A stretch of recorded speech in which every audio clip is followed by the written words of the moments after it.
Bonjour à tous, bienvenue sur le podcast d'Itoro, l'hebdo des marchés. C'est l'épisode déjà numéro 34. Je suis très heureux d'accueillir Marc Toiti. Salut Marc. Salut Antoine, bonjour à toutes et à tous et ravi de vous retrouver comme tous les 15 jours. Il y a beaucoup d'actualités encore cette semaine. Oui, beaucoup d'actualités, on va en parler. Alors le sommaire de ce podcast, eh bien, on va parler d'inflation. Hier, on a eu les chiffres d'inflation aux États-Unis, hein, qui est le chiffre le plus attendu tous les mois. On va y revenir. Ensuite, il y a eu un impact sur les taux d'intérêt et on va aussi parler des taux, puisque c'est un peu le nerf de la guerre. Et pour terminer, on va parler, comme d'habitude, des marchés. On a eu effectivement un début de correction. Est-ce que cette correction va être durable ou alors c'est juste une correction pour ensuite revenir sur les marchés? Donc, on va en parler. Marc, donc hier, ce chiffre d'inflation qui a surpris plutôt négativement. Ah oui, c'est vrai que globalement, alors bon, ceux qui suivent mes prévisions, j'avais annoncé qu'il allait y avoir un petit peu plus d'inflation que prévu, mais c'est vrai que globalement, ça montre bien que l'économie américaine maintient une inflation assez élevée. Je rappelle les chiffres, hein. On est à 3,1% d'inflation au global, donc on est quand même très loin de l'objectif de la Réserve fédérale qui est autour des 2%. Et surtout, l'important, c'est hors énergie et produits alimentaires. On avait donc une belle baisse depuis plusieurs mois. On est quand même resté à 3,9% d'inflation. Et là aussi, je rappelle que l'objectif d'inflation hors énergie et produits alimentaires de la Réserve fédérale américaine est de 2,5%. Donc ça veut dire que quoi qu'il arrive, j'ai envie de dire, on a une inflation qui aujourd'hui est trop forte. Alors pourquoi elle est trop forte? C'est très simple, hein. C'est pas seulement justement lié aux matières premières énergétiques, alimentaires, c'est le fait qu'on a une dynamique interne américaine qui est forte, on a une croissance qui est soutenue. On a vu encore le quatrième trimestre dernièrement. Les chiffres du premier trimestre sont également déjà très bons. Donc ça montre bien que l'économie américaine est très dynamique. On a dans le même temps le chômage qui reste très bas, 3,7%, et surtout les salaires qui augmentent à de près de 5% par an. Donc c'est quand même des augmentations assez importantes. Et donc on a bien sûr ensuite qu'on appelle l'effet de second tour. Si les salaires augmentent, ben ensuite ça alimente l'inflation et ainsi de suite. Donc c'est ça quand même la clé. Je pense que les marchands étaient un petit peu trop vite en besogne. Ils ont vendu la peau de l'ours avant de l'avoir tué, comme on dit. Donc, ils ont dit, vous savez, l'inflation a définitivement disparu. Et donc, finalement, on se rend compte que ce n'est pas le cas. Et d'ailleurs, il y a une différence avec la zone euro, où là, l'inflation, elle est plus faible qu'aux États-Unis. Pourquoi? Parce que là, justement, nous avons une récession dans la zone euro. Donc là, il y a un grand écart qui est en train de se produire. Donc, ce qui veut dire qu'on va avoir des écarts également en termes de taux d'intérêt, également sur l'euro-dollar. Je crois qu'on va en parler sur la deuxième question. Oui, alors juste pour terminer sur l'inflation, c'est vrai qu'on a eu des chiffres donc, qui restent au-dessus des 3%. On attendait 2,9% et finalement c'est 3,1%, donc c'est au-dessus des attentes. Comme tu l'as dit, le corps inflation, donc hors énergie, alimentation, on reste à 3,9%, donc on est quand même assez élevé.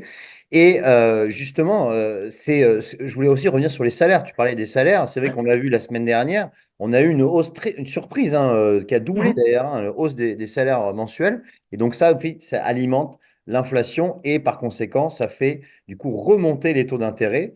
Tout à fait. Donc sur ces taux d'intérêt, qu'est-ce que tu peux nous en dire?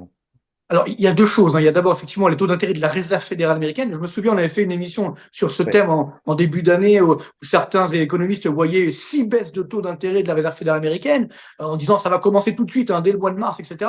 On voit bien que ça va être compliqué pour la Réserve fédérale parce que déjà, il y a une croissance forte, il y a le plein emploi et l'inflation reste élevée. Donc, la Réserve fédérale ne peut pas baisser fortement les taux d'intérêt. Je rappelle qu'ils sont quand même, c'est vrai, à 5,5% sur le taux objectif des Federal Funds. Donc, elle va certainement les baisser lorsque l'inflation va passer entre 2 et 2,5. Donc ça ne sera pas avant l'été prochain. Donc je pense qu'il y aura peut-être 3 baisses de taux d'intérêt maximum, sachant que si l'économie américaine continue de résister, et c'est vrai qu'on a eu les enquêtes des directeurs d'achat la semaine dernière qui ont montré qu'on avait toujours une croissance soutenue aux États-Unis, dans l'industrie, dans les services, et même dans la construction, ça redémarre. Et donc, ce qui veut dire que, attention, la Réserve fédérale ne pourra pas baisser trop fortement les taux d'intérêt, et sachant qu'en plus, si tu te souviens, il y a quelques semaines, Jerome Powell a dit attention, la dette publique américaine commence à devenir dangereuse. Donc Oui. là, c'est très important puisque là, on a donc les taux monétaires, donc qui vont pas beaucoup baisser, ils vont un petit peu baisser, mais pas énormément, peut-être, je dirais, 100 points de base maximum d'ici un an. Et dans le même temps, comme la dette publique américaine continue d'augmenter trop fortement et que Jerome Powell a averti en disant attention, il faut calmer le jeu, mais que le gouvernement Biden n'a pas l'intention de réduire la dette publique, hein, on le voit, ça n'arrête pas d'augmenter, et bien à Hmm. ce moment-là, ça veut dire que les taux d'intérêt des obligations d'État vont rester élevés. Et on l'a vu hier, hein, les taux d'intérêt ont très fortement augmenté. Je rappelle qu'on était à 3,8 hein, il y a quelques temps, là on est à 4,3 sur le Voilà. taux d'intérêt à 10 ans. Alors, c'est vrai qu'on n'est pas à 5, hein, comme il y a quelques mois, mais néanmoins, ça reste élevé. Et donc, ce qui veut dire que, attention, les taux d'intérêt vont rester élevés, que ce soit donc sur les taux monétaires, et également les taux obligataires. Et d'ailleurs, je pense qu'il va y avoir une différenciation avec la zone euro, non pas tellement sur les taux obligataires, mais surtout sur les taux monétaires. Hmm. C'est-à-dire qu'en fait, comme je l'ai dit tout à l'heure, on a donc une inflation qui baisse dans la zone euro, même si elle reste quand même élevée, mais on est à 2,8%, c'est quand même beaucoup moins qu'aux États-Unis. Mais surtout, il y a de la récession. Alors, c'est qu'on n'a pas eu techniquement la récession dans la zone euro, il n'y a pas eu 2 trimestres consécutifs de baisse du PIB, mais enfin, ça pourrait arriver. On les a déjà, les deux En trimestres Allemagne, si. consécutifs. En Allemagne, on l'a Pardon? eu. En Allemagne, on a eu. En En Allemagne et Allemagne. en France. Et en Parce que France c'est vrai aussi. qu'en France, on dit croissance zéro, mais quand Hmm. on regarde dans le détail des chiffres, c'est moins 0,03 et moins 0,02. Donc il y a bien une baisse du PIB Hmm.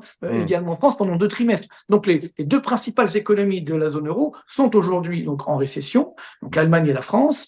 Il y a d'autres pays également qui y sont. Donc tout ça pour dire que la BCE, elle pourrait créer la surprise et peut-être baisser les taux d'intérêt avant la Ouais. réserve fédérale.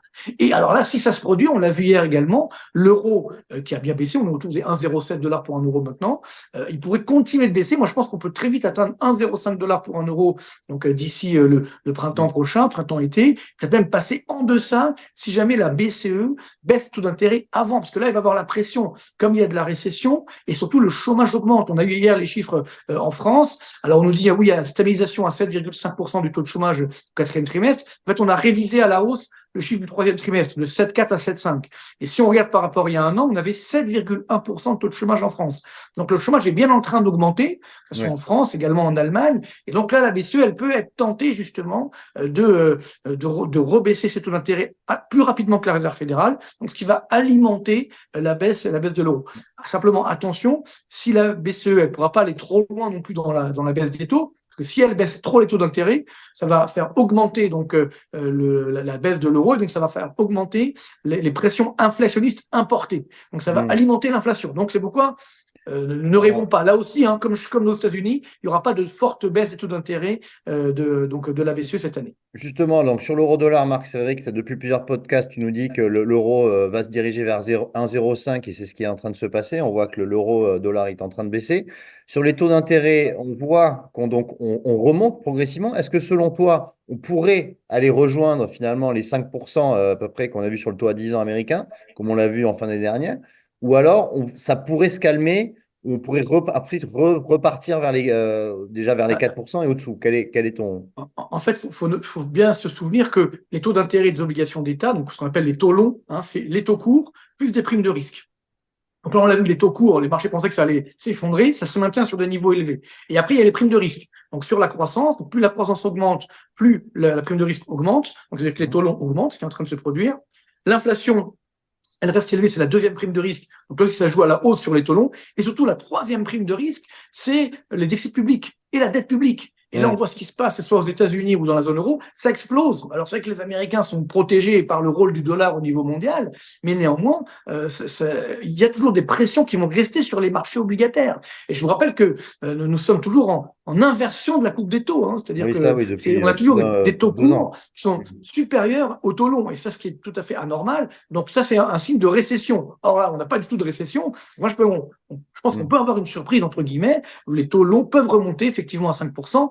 Et même dans la zone euro, parce que c'est ça le paradoxe, c'est que même si la BCE, elle baisse un petit peu les taux, comme on a une dette publique qui explose, notamment en France, et qu'il y a des risques, je dirais, politiques, sociétaux, entre les différents pays de la zone Hmm. euro, ça risque d'être un petit peu compliqué. Il y a également les élections européennes au mois de juin, et là, on risque d'avoir effectivement des partis, c'est là un peu le paradoxe, anti-européens, j'ai envie de dire, ou du moins pour un amoindrissement des normes en Europe, qui risque de gagner les élections. Et donc là aussi, ça risque de créer des tensions, en particulier sur la dette publique et donc sur les taux longs. Donc attention, Ouais. ça sera la clé, ça, je l'ai souvent dit, la clé, ça sera les taux longs. Et donc beaucoup d'investisseurs avaient dit, bon ça y est, c'est fini, les taux longs, maintenant, on part à la cave. Non, non, les taux longs vont rester très élevés. Et donc, il faut rester là aussi très prudent. Ouais. Donc, effectivement, ces taux longs devraient rester quand même sous pression. Et justement, on arrive sur les marchés. On a vu, alors, faut remettre dans le contexte, les marchés sont quand même très hauts. On a depuis, d'ailleurs, je regardais depuis pardon, le début de la hausse, hein, début novembre, le Nasdaq prenait 27% hein, Ah, depuis trois mois et demi. Donc, hier, avec ces chiffres d'inflation, au-dessus des attentes. On a eu donc une baisse assez prononcée, on peut le dire, hein, puisque le Dow Jones, c'est sa plus forte baisse journalière depuis un an. On a eu des indices entre -1,5, -2% aux États-Unis. C'est une respiration qui est bien normale, ça évidemment, parce qu'on peut pas, c'est plutôt sain, je dirais même, hein, on a eu cette correction. Si ça avait continué à monter, on n'aurait pas eu vraiment d'explication à cela. Maintenant, la question est de savoir, est-ce que cette correction va se prolonger? Sachant que quand même on est dans une saisonnalité, on est quand même haussier sur les actions, hein. Voilà, le mois de février, c'est toujours un mois qui est assez positif. On enchaîne les plus hauts historiques sur le S&P 500, on a dépassé les 5000 points. Sur le CAC 40, on est quasiment au contact des plus hauts. D'ailleurs, ce matin, on voit que la baisse ne se poursuit pas, hein, puisqu'on est à plus 0,5% et ça reprend. Voilà, quel est ton sentiment, Marc? Est-ce que selon toi, cette correction va se matérialiser ou pas? J'ai envie de dire, hein, c'est ce qu'on disait depuis le début de l'année, même la fin d'année dernière. Hein. Donc, pour ceux qui nous écoutent sur eToro, c'est vrai que j'avais souvent dit attention, il va y avoir une très forte volatilité. Donc, c'est Mm. exactement ce qui est en train de se produire. Alors, d'autant que les phases de hausse sont assez incroyables. Ouais. Hein, on l'a dit tout à l'heure, hein, il y a 10 jours, il y avait des chiffres de hausse des salaires assez incroyables. Pourtant, le Standard Poor's donc, a battu un record historique. Mm. Donc, c'est que les marchés, ils sont un petit peu anesthésiés parce qu'il y a toujours énormément de cash. C'est ça le gros problème. Ouais. C'est la suite du coronavirus, hein, de la planche à billets. C'est vrai qu'il Mhm. y en a plus, mais le cash, il est toujours là. Et donc, à partir de là, bah, dès qu'il y a des bonnes nouvelles, entre guillemets, ou même s'il n'y a pas forcément que des bonnes nouvelles, bah, les investisseurs se disent sur quoi investir. Donc, Mm. on reste sur les marchés actions. Donc, c'est Mm. pourquoi ça soutient la hausse. Et Et la c'est vrai tech. que c'est un petit peu, voilà, c'est un petit peu là aussi anormal. Alors, il y aura là aussi, je pense, une césure entre les États-Unis où donc, il y a quand même une dynamique de croissance qui est plus forte qu'en Europe. Donc, il pourrait avoir des différences, hein, d'appréciation, plus un effet dollar, évidemment, qui joue. Donc, je pense que les marchés américains vont bien rester orientés, un peu moins peut-être chez nous. Mais c'est vrai que, comme on le voit bien, on a en plus des effets d'optique. C'est-à-dire que les marchés boursiers, aux États-Unis, c'est les GAFAM et la tech, on va dire. Chez nous, c'est le luxe. Hein. Chez nous, en France, c'est le luxe. Donc, quand on enlève ces deux variables, c'est pas génial. Hein. Donc, ce que je veux dire Mm. par là, c'est que on est un petit peu, il y a une effet d'illusion d'optique, comme on dit. Donc, ce qui fait que, attention, les marchés sont pas si euphoriques que cela. Mais c'est vrai que, moi, je pense qu'il va y avoir une très forte volatilité. Et tu l'as bien dit, cette forte baisse, hein, donc d'hier montre bien que on est très nerveux et que les investisseurs se disent bien on profite de phases de hausse, puis dès qu'il y a des indicateurs assez mauvais qui montrent que les taux d'intérêt ne vont pas fortement baisser, bam, ça repart à la baisse. Donc ça, je pense qu'on va faire la courbe, je dirais, sinusoïdale, c'est-à-dire qu'on va faire le yo-yo en permanence, où donc on aura quand même des phases de forte hausse, puis des phases de baisse assez notables. Donc je pense qu'il va falloir naviguer, hein, donc Mm. pour pouvoir justement voilà, acheter lorsque ça baisse bien. C'est ce qui s'est passé, donc ce qui se passe ce matin sur le CAC 40 par exemple. Hein, et ensuite, quand ça va un petit peu trop loin, moi, quand on dépasse voilà, des records historiques, je me dis, est-ce que c'est justifié? Donc c'est vrai que quand on dépasse les records historiques sur le CAC 40 ou sur Standard Poor's, et donc même le Nasdaq, à ce moment-là, on se dit, bon, il faut prendre ses bénéfices, Mm. quitte à revenir par la suite. Donc ça va être, je pense que ça va être comme ça de 2024. C'est une année donc avec une très forte volatilité sur les marchés boursiers. Donc voilà, alors ceux qui aiment les montagnes russes, puis ça va être Mhm. bien. Pour Mhm. les autres, bon, il faut être prudent. Moi, j'ai envie de dire, pour les autres, voilà, il faut profiter de phases de baisse, on achète, puis après, on attend un petit peu. Mais c'est vrai Ouais. que ça va être très, très nerveux. Je pense que l'année va être très, très volatile. Donc, voilà, il y aura des opportunités assez importantes. Et donc, ne n'oubliez pas encore cette césure, entre guillemets, entre les États-Unis et la zone euro. C'est ça, je pense, la clé de 2024, ça va être ça. Ça va être le fait que, malheureusement, on a un risque de crise politique au sein de l'Europe et notamment de la zone euro. Et ça peut faire déraper les marchés également aux États-Unis, mais ça sera évidemment encore plus grave chez nous. Ouais, ouais, ouais.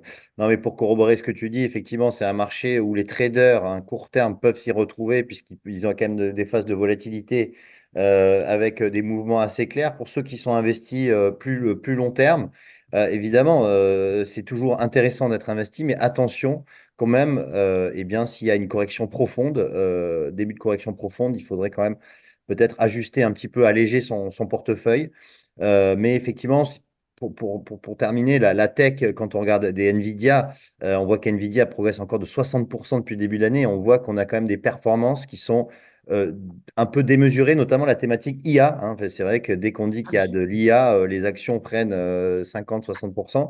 Donc on a quand même il faut faut quand même faire attention, trier un petit peu ses actions et voilà, et faire attention quand même. Mais c'est le principe de toute bulle financière. C'est-à-dire qu'à chaque fois Oui. qu'il y a une révolution technologique, comme les l'IA par exemple, bah, Mm. évidemment, il y a des bulles. Moi, j'ai connu ça. Bon, ça me rajeunit pas, mais c'est vrai que dans l'époque de la bulle Internet, dès qu'il y Mm. avait une boîte qui s'appelait .com, Ouais, bah, ouais, tout à ça fait. explosait en bourse. Mm. Voilà, puis après, ça s'est ajusté. On a Ouais, eu ça voilà. également dernièrement avec tout ce qui était visioconférence, etc. On a eu Zoom, par exemple. Bon, même si on l'utilise, c'est un très bon produit. C'est vrai que ça avait flambé. Et puis après, on a vu que ça s'est effondré. Donc après, voilà, il Mm. y a un ajustement. Là, c'est pareil sur l'IA. Il faut faire le tri. C'est-à-dire qu'il y a beaucoup, effectivement, de fausses révolutions. Donc, il y Mm. aura quand même les bonnes révolutions dedans. Donc, il va Mm. falloir faire effectivement le tri et donc rester particulièrement prudent. Mais ouais. Et puis d'ailleurs, ça serait intéressant plus tard dans l'année de voir si effectivement on est dans une bulle finalement, parce que on pourrait se poser la question, est-ce qu'on est dans une bulle quand on voit les performances qui sont quand même très élevées? Ça, on pourra faire peut-être un podcast là-dessus. Ça pourrait Ah être ouais, moi, je pense que oui. Hein. Je pense Hmm. qu'effectivement, c'est une nouvelle bulle, entre guillemets, Une mais nouvelle c'est bulle pas qui est en grave. train Les de bulles, se former.